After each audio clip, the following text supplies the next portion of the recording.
La Iglesia Católica no escapa a la atmósfera de polarización política existente en gran parte de los países en Occidente. Ante un cónclave, ¿estamos realmente ante dos grandes posturas contrapuestas en la Iglesia? ¿Cuáles son los modelos de Iglesia que están en disputa?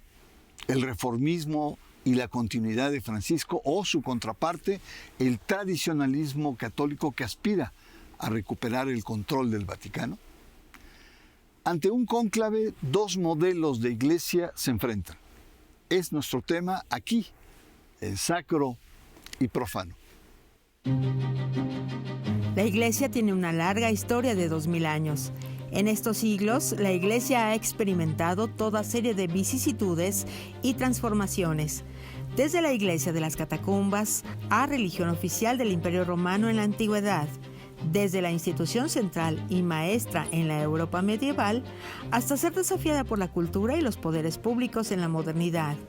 La eclesiología dominante antes del Concilio Vaticano II, realizado entre 1961 y 1965, era el modelo de la Iglesia como sociedad perfecta. De la actitud apologética y defensiva de los siglos XVIII y XIX, cambian con la apertura al mundo propugnada por el Concilio Vaticano II. Un modelo eclesial es la postura que tiene la Iglesia Católica frente al mundo, en un momento determinado histórico. Esto significa que en diferentes momentos de la historia, la Iglesia ha optado por diferentes actitudes frente a la realidad social. Una clasificación común es aquella que identifica 4 modelos eclesiales: el modelo de cristiandad, el modelo de neocristiandad, el modelo del Vaticano II, que formula a la Iglesia como pueblo de Dios, y el modelo latinoamericano y de la teología de la liberación, que define a la Iglesia de los pobres. El Papa enfermo sigue generando dolor entre millones de creyentes e incertidumbre sobre el futuro de la Iglesia. Sin embargo, la larga hospitalización de Francisco crea perplejidad y se desata una atmósfera inevitable de precónclave. Más de un mes de hospitalización y los pronósticos siguen siendo reservados. Esto estimula los apetitos conciliares y las ambiciones de diversos grupos eclesiásticos. Si la sinopsis clínica del Papa prevalece, sin duda entrará en escena un vacío de poder y, por tanto, se abren atmósferas sucesorias. La pregunta de este programa es si efectivamente la sucesión se juega como la Iglesia encara el mundo moderno. ¿Cómo la Iglesia encara el mundo moderno? ¿Se adapta a los cambios a través de reformas o, por el contrario, se recluye en la identidad tradicional de los dogmas de la Iglesia y se regresa a formas tradicionalistas como la misa en latín, por ejemplo? Para conversar sobre este tema agradezco la presencia de la doctora en Historia Mónica Uribe y del doctor en Ciencia Social con especialidad en Sociología Felipe Gaitán. Ambos bienvenidos, muchas gracias por su presencia aquí. Y bueno, pues la primera cuestión es, Felipe, muchas gracias por tu presencia. ¿Qué tan polarizado ves a la Iglesia? Fíjate, Bernardo, que el mundo está polarizado, lo hemos visto en términos generales, en términos políticos, incluso en términos culturales. Esta polarización se está viviendo en diferentes ámbitos y la Iglesia no escapa a ello, la Iglesia es parte de ello, aunque en principio la propia misión de la Iglesia debería ser la unidad, pero bueno, dentro de los bienes terrenales, la Iglesia Católica está teniendo una polarización y sobre todo está teniendo una especie de tensiones internas que no aparece con el tema de la enfermedad del Papa, viene desde el papado mismo. Es decir, viene de tiempo atrás cuando el Papa empezó a hablar sobre ciertos temas que incomodaron a una parte del clero.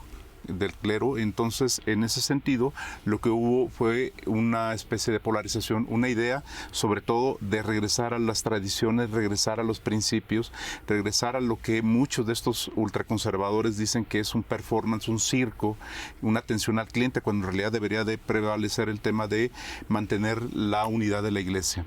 Pero por el otro lado está también una Iglesia progresista, una Iglesia que intenta avanzar en diferentes temas, pero que termina teniendo también tropiezos en la forma en que lo ha llevado.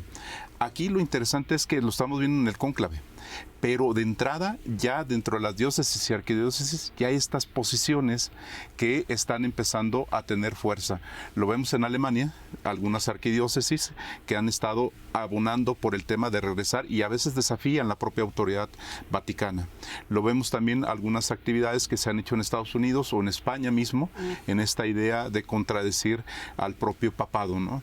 Pero por el otro lado tenemos esta otra parte de la iglesia progresista que intenta ser o seguir la dinámica del Papa de la pastoral, de seguir, de dar a la calle, de atender a los necesitados. Y este desencuentro lo que vemos es finalmente no una iglesia plural, que sería lo más obvio, sino una iglesia polarizada en dos grandes modelos. Claro, habrá otros proyectos, pero estos dos grandes modelos acaban enfrentándose en este momento en la sucesión papal. Totalmente de acuerdo, y es evidente ahora, no solamente es una polarización en la iglesia, sino también influyen muchos actores, muchos grupos de presión. El Papa ha pisado callos, ¿no? Laudato Si, empresas petroleras, petroquímicas. El sínodo, pues, molestó a empresas extractivas, madereras. Y muchas de estas están haciendo lobby. Hay un reportajes en Italia en donde dicen que Donald Trump desea y está empujando para que no haya un nuevo papa incómodo, ¿no? Es decir, la iglesia juega un papel geopolítico muy importante en el mundo, en ese mundo polarizado, y por lo tanto entonces diferentes actores intervienen también. ¿Cómo ves esta cuestión? Bueno, creo que la iglesia tiene unos rangos de autonomía muy importantes. Que Donald Trump pretenda imponer algún candidato en particular ante un hipotético conclave, que es hipotético en términos de que no sabemos cómo va a ser, pero que es una realidad que va a suceder. Creo que hay muchos anticuerpos de la iglesia que van a impedir que grupos externos intervengan de esa manera tan abierta. Si nos ponemos a hacer números claros, por lo menos el Papa ha creado al 2/3 partes de los cardenales, casi 100. Pero son de chile y de manteca. Pero son de chile, de dulce, de sal y de manteca.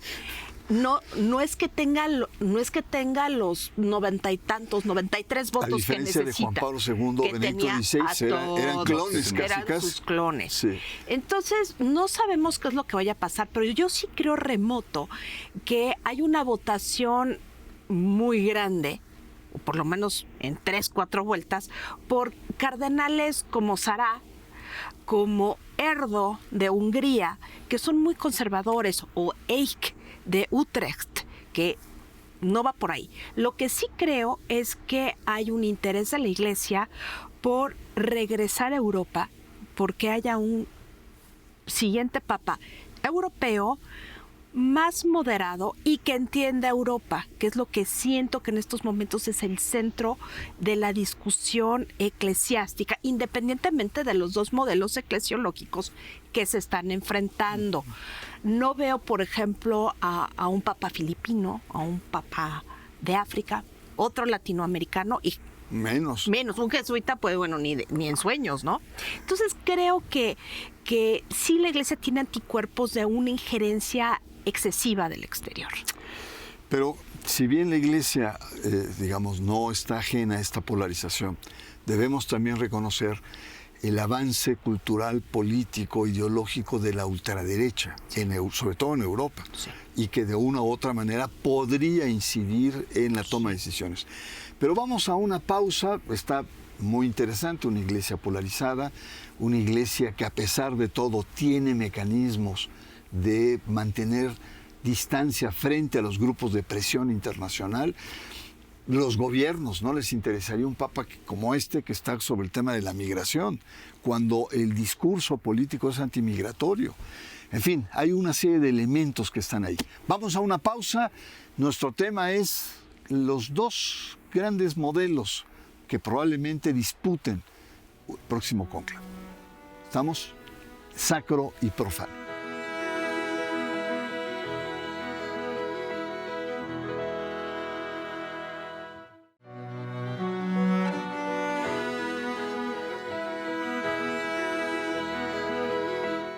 Ante un cónclave, dos modelos de iglesia se enfrentan, es el tema que tenemos. Y nos acompañan la doctora Mónica Uribe y el doctor Felipe Gaitán. Felipe, el modelo reformista del Papa Francisco en realidad recrea la atmósfera que creó el Concilio Vaticano II, que era la apertura, una iglesia que se percibía como perfecta, como vimos en la cápsula, a una iglesia pueblo, ¿no? Pueblo de Dios, como se planteó. Francisco está en esa tesitura. Más bien los que traicionaron esa tesitura fue Juan Pablo II y Benedicto XVI, que esos grupos le cuestionan al Papa Francisco de arriesgar demasiado. No está arriesgando, está siguiendo lo que es el Concilio Vaticano II. Ahora, la pregunta es, ¿cómo caracterizas esta apuesta de Francisco? Una iglesia en movimiento, una iglesia que quiere ir más allá de las fronteras, una iglesia que tiene nuevos temas como la ecología, como el tema de migrantes con mucha fuerza. ¿Qué características tú encuentras en este modelo eclesial de Francisco?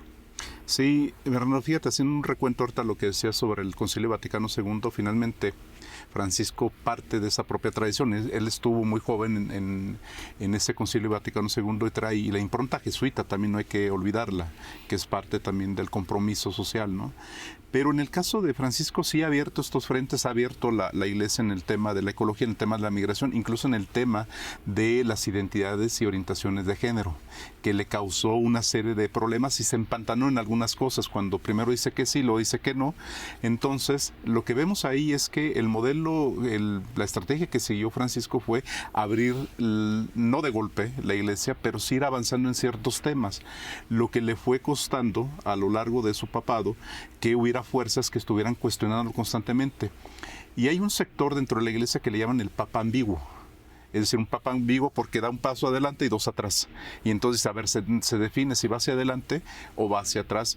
Y en este caso, lo que Francisco, bueno, no tuvo la fuerza de poder dar un golpe de timón completo, pero sí abrió esos temas que le valió estas confrontaciones. Quizás lo emblemático para América Latina fue cuando regaña a Norberto Rivera en la catedral, cuando le dice, a ver, dejen de ser príncipes y sean pastores. Que mira, la cara de los cardenales y obispos mexicanos no fue, creo que si le hubieran tomado hubiera sido parte de los memes ahorita, pero en ese momento era un regaño muy genuino por parte del Papa, una exigencia de salir a la pastoral. En el diagnóstico de Francisco, del Papa Francisco, es esta idea: la iglesia ha perdido presencia, ha perdido fuerza, ha perdido membresía, ha perdido su propia palabra en el mundo, ha disminuido, volvamos a ser actores, volvamos a ser mediadores. Y en ese sentido habría que ver los temas de migración que le preocupa, un Papa de América Latina, medio ambiente y sobre todo orientaciones de género, ¿no? Y nada más con esto termino. Hay que recordar la frase con la que inicia el papado: yo vengo de los contornos del mundo, yo vengo de fuera de los límites de este mundo. El Papa del Sur. El Papa del Sur. Pero el Papa, para muchos de estos grupos como Reacción, representa una amenaza a la identidad, ¿no? Y lo que plantea es que estos grupos conservadores, que tú conoces muy bien porque has estudiado, Mónica, el Papa, lo que está de fondo es que esta modernidad contemporánea amenaza la identidad de la Iglesia. Recordemos a Benedicto XVI frente al tema de la pederastia. No, es que la hipersexualidad de la sociedad ha afectado a la iglesia. Dice, es el 68 lo que ha planteado, u otras todavía peores, ¿no? Hay dos concilios, hablando de hace un momento, el concilio real de los documentos y el concilio mediático. Tenemos el concilio, es decir, hay una amenaza. Y por lo tanto, entonces regreso a la misa en latín, no a la cuestión de las mujeres, no a los homosexuales, y unos no absolutos, y el regreso a las dogmas. ¿Cómo ves?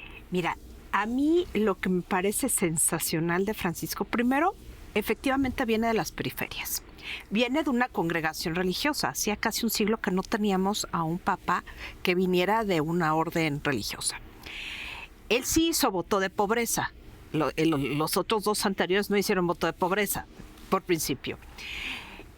Y hay una concepción, o sea, ya en serio, hay una concepción eclesiológica muy distinta. La concepción vertical, que todavía, que de dientes para afuera, era modernizadora en Juan Pablo II, pero de dientes para afuera. Y realmente hay un retroceso con Benedicto XVI. Se va a topar con un papa que no ofició una misa en latín, porque no le tocó. Ella es un papa posconciliar. Entonces, esta situación hace que Francisco choque eclesiológicamente en términos de cómo concibe a la iglesia y qué quiere de la iglesia. Quiere una iglesia más horizontal. Y el punto central es algo muy fino, que lo tocan poco, pero me parece que es el punto central. Es el sacerdocio universal de los fieles, que es un tema muy, muy teológico, muy de teología social, pero que es donde se encarna la diferencia entre Benedicto XVI y Juan Pablo II con respecto a Francisco. Francisco quiere una iglesia horizontal que se abra, que sea sinodal, donde los laicos participen de algún modo u otro, donde se inserta esta cuestión de las periferias, incluyendo a la mitad de los fieles, ¿no? A las mujeres. Y por el otro lado está esta idea de mantener la identidad a partir de la tradición, mientras que para Francisco, yo lo sintetizaría así: tradición versus semper reformanda. O sea, la iglesia sí tiene una parte tradicional y eso la sostiene, pero también es susceptible de reforma. Y es lo que mucha gente no quiere entender por miedo a perder identidad. ¿Y no ves ahí la influencia del fundamentalismo? Yo creo que sí. Sobre todo en Estados Unidos, sí, se recluyen a núcleos muy duros de identidad, sí, niegan el mundo moderno. Sí, niegan esta parte de son reforma exitosos. Persistente.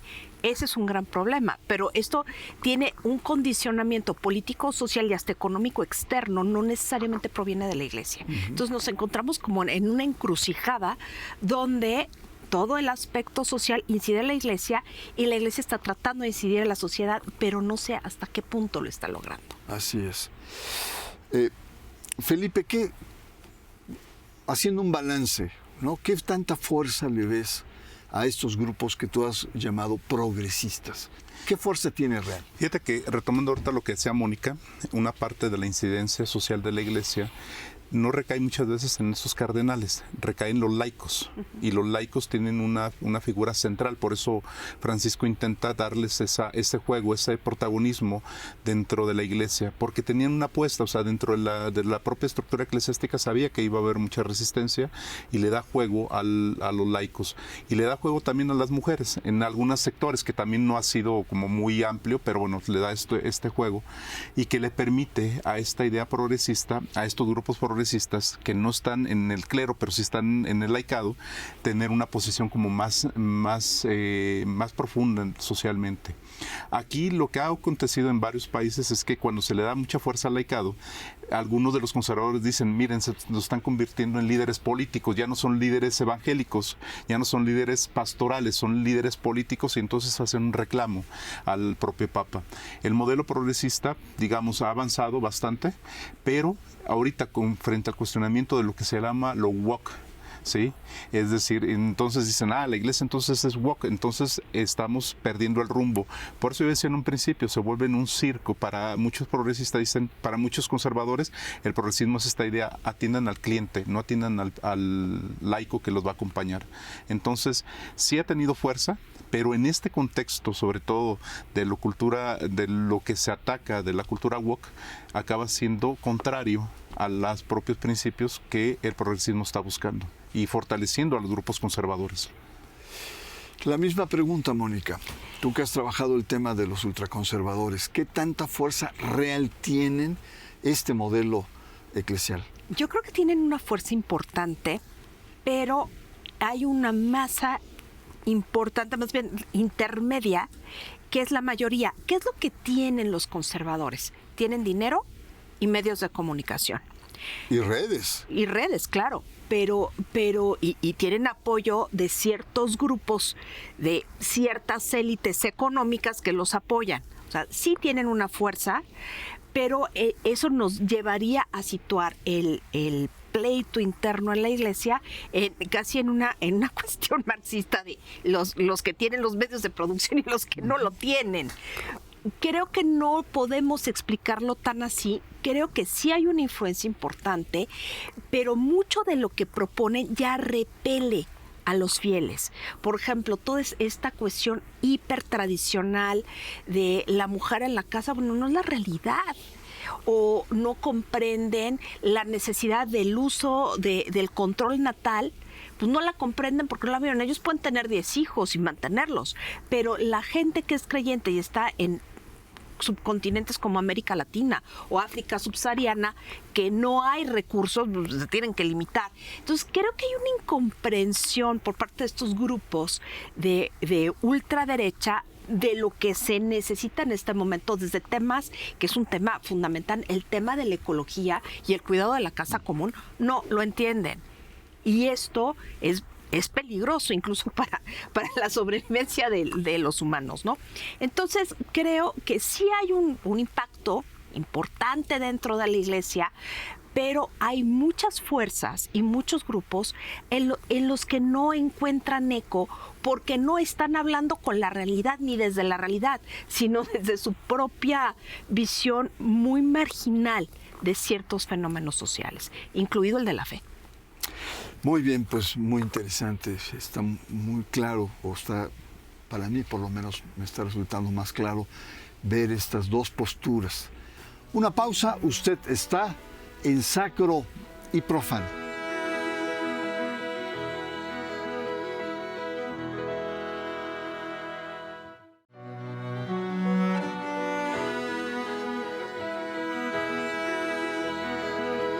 Vamos a nuestro último bloque. De antemano agradezco la presencia en este espacio de la doctora Mónica Uribe y del doctor Felipe Gaitán. En el programa anterior vimos que había 3 grandes escenarios, ¿no? Frente a la enfermedad del Papa, que bien las contradicciones y la polarización viene de atrás, pero una de ellas es el Papa muere, porque esperemos que no, esperemos que se va poco a poco rehabilitándose, pero puede quedar muy débil y los hilos del poder en el Vaticano, que ya ha ocurrido con otros pontificados, la burocracia adquiere más peso, ¿no? Los diferentes dicasterios, etc. Y el tercer escenario es que el Papa sobrevive, pero, digamos, renuncia y por lo tanto tendría la posibilidad de poder incidir. Tú que conoces muy bien, demasiado bien a los jesuitas, Mónica, ¿tú verías este escenario factible, que el Papa renuncie? A diferencia de Benedicto XVI, el Papa, digamos, vivo, pueda mover los hilos de manera discreta o de manera sutil o de manera efectiva para que un Papa de continuidad se dé? Ese es el escenario tendencial, en realidad. No creo que sea tan sutil, porque él lo dijo muy claramente en algún momento cuando estaba muy mal de las rodillas y empezó a salir en silla de ruedas, ¿no? Y le preguntaron, bueno, pero es que usted va a seguir gobernando. Pues yo no gobierno con las rodillas, lo gobierno con la cabeza. Y la cabeza le funciona muy bien. O sea, está en perfectas condiciones según los reportes médicos. Entonces sí, es el escenario que se avisora, una renuncia en donde no es por una cuestión médica, no por una cuestión emocional o intelectiva, no porque Benedicto hubiera estado mal intelectualmente, pero sí emocionalmente. Él se dio por vencido, Francisco no se ha dado nunca por vencido. Entonces, si se da un escenario como el Papa emérito Francisco y el que sigue, va a tener un impacto fuerte. No va a ser un pontificado el siguiente, hipotéticamente, muy, muy libre en un principio, sino hasta el fallecimiento de Francisco, que se repetiría un poco. Pero Francisco fue muchísimo más fuerte que el propio Benedicto, aunque Benedicto sabemos que incidió, O sea, no es que estuviera en su casita ahí nada más rezando el rosario, no. Incluso fue hasta incómodo. Fue bastante incómodo para Francisco, y creo que Francisco, en el momento que falleció Benedicto, sí tuvo una libertad que no había tenido antes. Pero me parece que Francisco sería un poco más fuerte comparado con Benedicto en el caso de que esto se diera. Mónica, muchas gracias por estar a acá.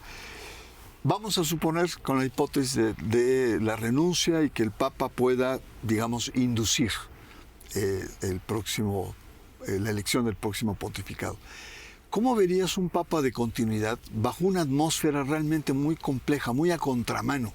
Empezando por los gobiernos que no quieren la cuestión de la migración, el supremacismo que existe, muchos aspectos conservadores que no solamente son políticos, son culturales también. ¿Una iglesia a contramano, te la imaginas? Fíjate, si hubiera esta continuidad, lo que sería en la iglesia, en principio, es que está allanado el camino. Pues sobre todo por ya las broncas, se abrieron las cartas y entonces sabe cómo va a jugar. Eso lo tendría a favor. En contra tendría algo que lo que no vivió Francisco, una polarización todavía más, digamos, más honda de la que vivió en años anteriores, y sobre todo con los populismos, con gobiernos populistas y las grandes empresas también que van a exigir cosas a este papado en términos de la mediación que la figura moral que representa en el mundo. Entonces tiene sus pros y sus contras. El pro es que puede dar esa continuidad con las cartas abiertas, y si vive Francisco, en este caso es el acompañamiento. Pero en el caso contrario, el mundo polarizado, creo que el Vaticano va a tener ahora sí que va a tener que hacer un esfuerzo doble para remontar populismos, ultraderecha y demás conservadores. Híjole, me haces pensar en que el diplomático número 1 en la iglesia es Pietro Parolin. Es un experto en manejo de crisis y en manejo de relaciones. Y probablemente con esta argumentación que haces, Felipe, pues tengamos al próximo Papa. Pero todo está por escribirse y por supuesto aquí vamos a seguir la historia paso a pasito sobre lo que pasa en la Iglesia Católica a nivel mundial. Soy Bernardo Barranco, agradezco su presencia y le espero la próxima semana aquí en Sacro y Profano.